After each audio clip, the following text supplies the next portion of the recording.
Welcome, everyone, to BasiliCAST, a new podcast that focuses on modern Catholic discipleship. Very happy to be with all of you, and thank you for joining us. And we're here with Dr. Johan von Parys and Janice Andersen, my two wonderful colleagues. And we've been collaborating along with Melissa Streit and May Desire and others on the importance of bringing this to all of you. And just a quick note about how this happened, why we're here today.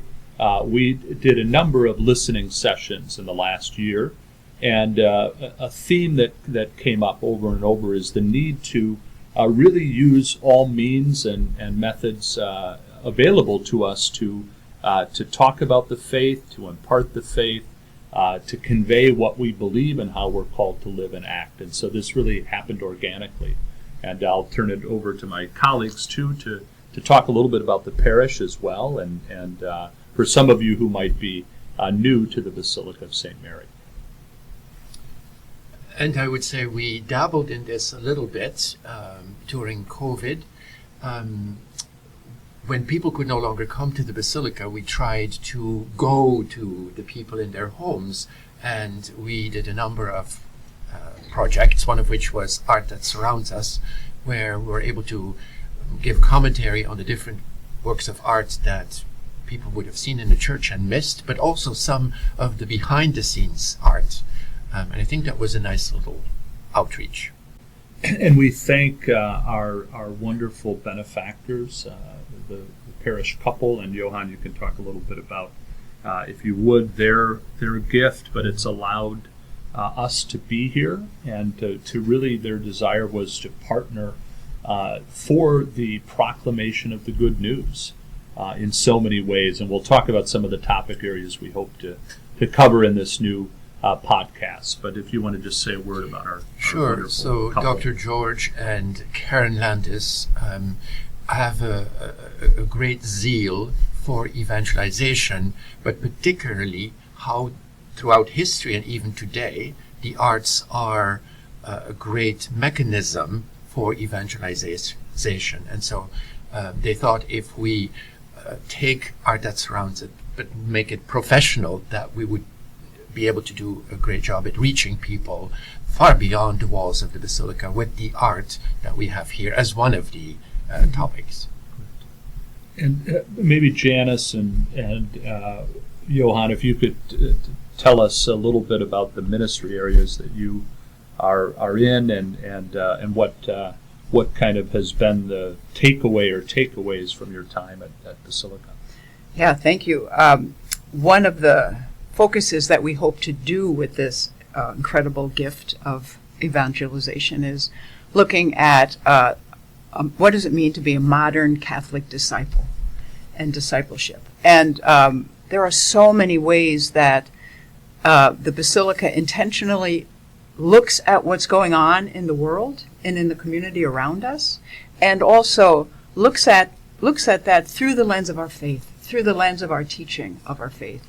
And that intersection of what our faith calls us to, the way Jesus modeled life, and what our world calls us to today, it's huge and it's important. And so a lot of what we do in our Christian life ministries at the Basilica is really encapsulated under that culture of encounter, as Pope Francis talks about. And when we talk about the culture of encounter, we talk about seeing another, listening to that other, and also then to understand deeply their story and their experience. And in that incredible deep joining and listening and hearing and seeing, people are changed, both the listener and also often the person. Division and differences become more shared. And that's just such a gift to be part of that, both accompanying our volunteers who engage in that, but also for the volunteers to be accompanying people on the periphery. It's very, very powerful. I'm grateful we have this opportunity. Yeah, I'm reminded of so often of what Pope Francis has said and how he has led the Catholic Church, and really the language of a culture of encounter and a culture of accompaniment has been so beautifully lived, and it was lived prior to Pope Francis being Pope Francis. He lived it as Archbishop of Buenos Aires. He would go to the favelas and would encounter people and break bread. And it's really, as you say, Janice, is modeled by Jesus. This is who Jesus is. And we live in a world that so desperately needs that encounter, the embrace of our shared humanity.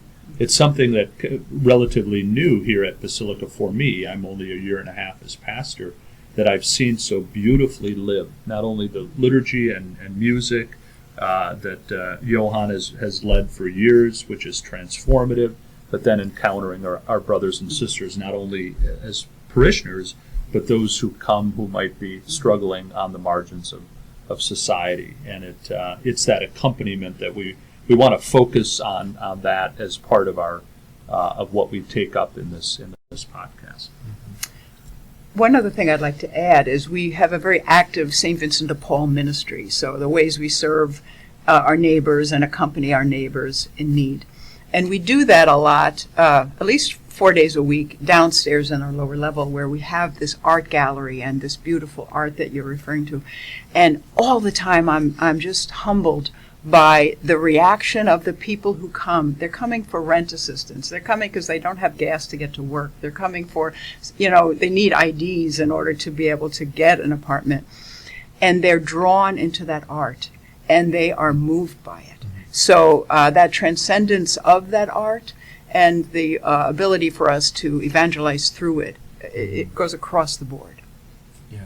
And I think when it comes to helping those in need, the building itself, the beautiful building, and all the art we have is sort of an added benefit. And sometimes people will say, well, why do you spend money on art, or why do the lawns need to be cared for? But really, so many people live in a world that is so chaotic. And when they come here, it's cosmos, it's order, it's peace. And also, people so often think of art as additional, as something you get when you have everything else. I would like to offer that art is essential. And art works in ways that we don't always understand. One of my favorite paintings in the Teresa of Calcutta Hall is the Hospitality of St. Julian. And to have that painting there where we live out hospitality is so striking to me. And I believe there was a time that one of our neighbors who's living in a homeless camp across the street, who was himself an artist, was drawn to that very picture and was just taken. And I believe he may have spoken with you about it and was doing his own kind of sketching around it, interpretation. So indeed it is essential.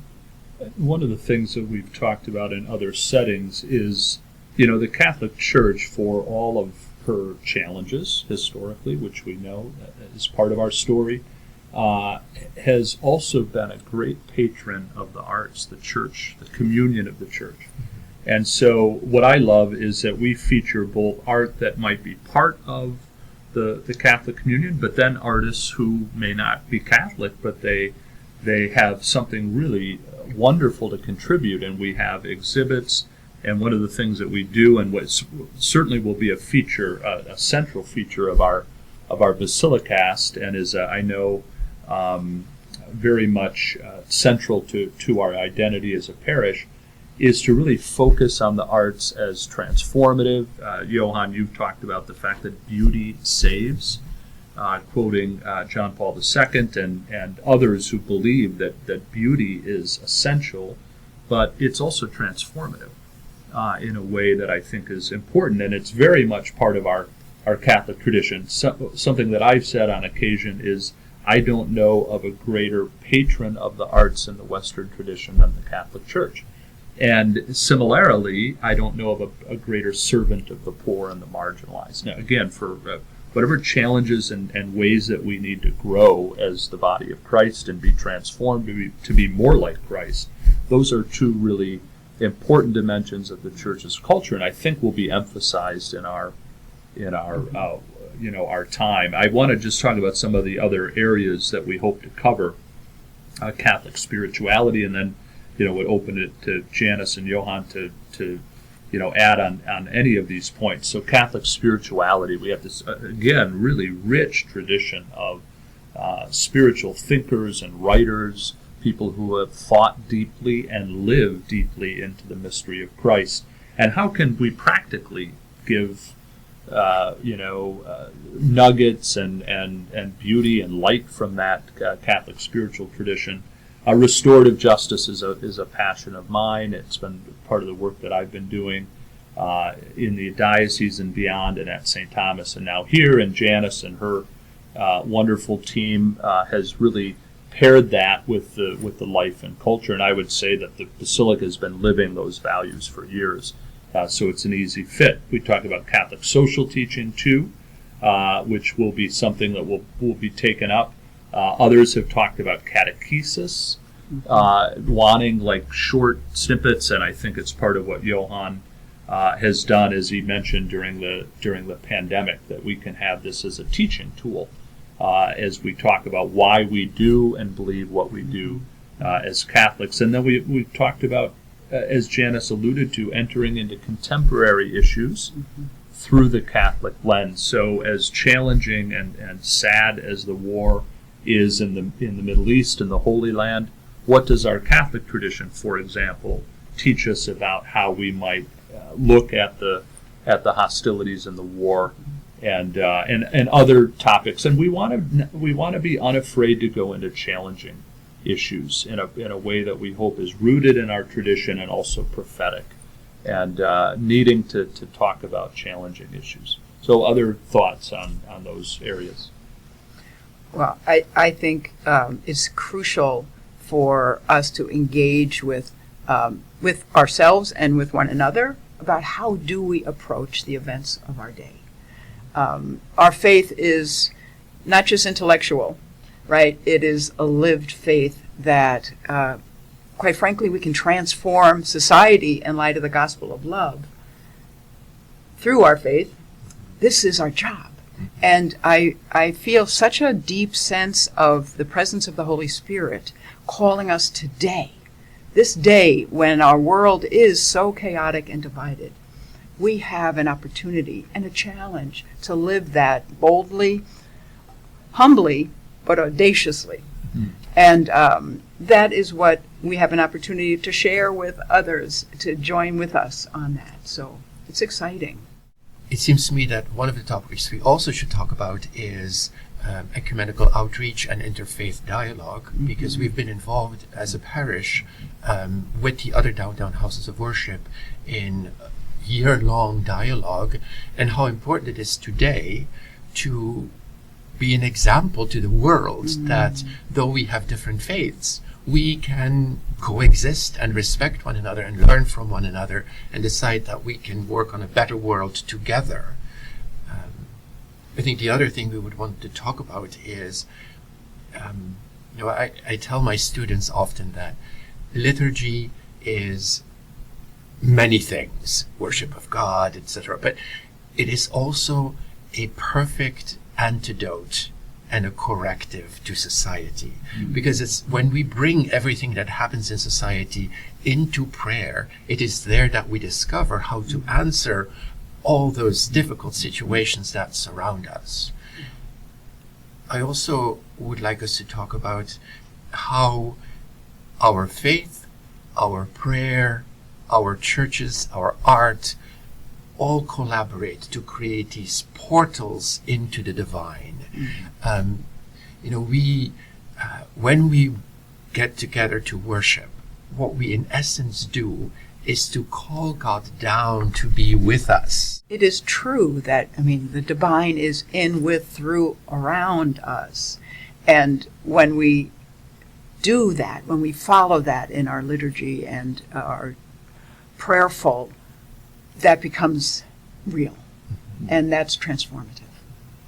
And one of the things that Jesus cautioned often, I think we would do well to to really pay attention to the themes that are repeated in the gospel often. And one of the things that he calls Christian disciples to is to live not for this world. Our citizenship is in the kingdom of God, the kingdom of heaven, and to bring those values to bear here. But we, as Johan was referring to, the challenge is that, the liturgy is transcendent and transformative, but our world calls us in a way, in almost a seductive way, to pay all of our attention to the world. And we hope that this can be a forum where we, in a real way, in a way that is grounded in reality and experience, can also focus on the transcendent in a way that really, I talk sometimes about there's an eclipse of the divine horizon. And it reminds me of what Johan says about the divine portal. Well, if we're only thinking of the world, we can miss that. We can miss the importance of the liturgy, the beauty of the liturgy, the beauty of art, if we are participating or affected by the eclipse of divine horizon. So the other thing that we hope to do in this BasiliCAST is for you to hear from folks they may be, parishioners, fellow sojourners who have amazing life stories and journeys that you'll hear from and share.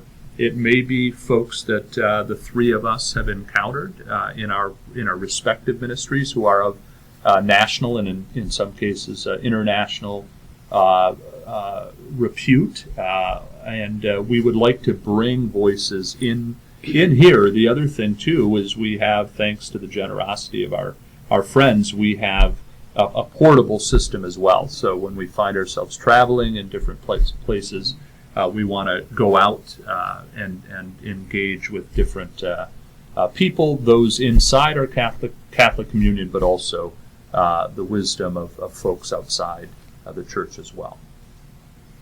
It also may be the voice of the people on the margins, the most vulnerable, people who are been seen to be peripheral.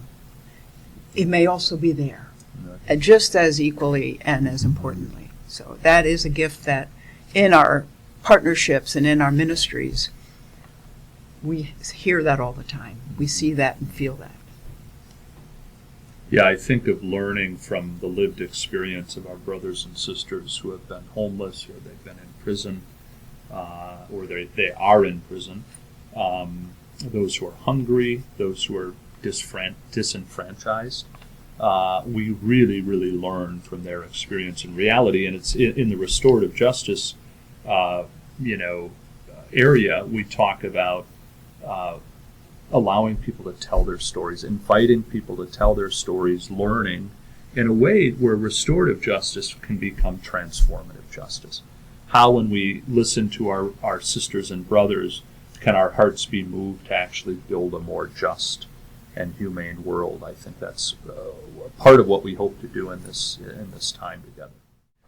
So it may seem a little strange for a church to engage in a BasiliCAST, very trendy, but when you think about it, we're not the first to do that. St. Paul even went to the Areopagus where he preached, and that was the place where it was sort of the news box of the time.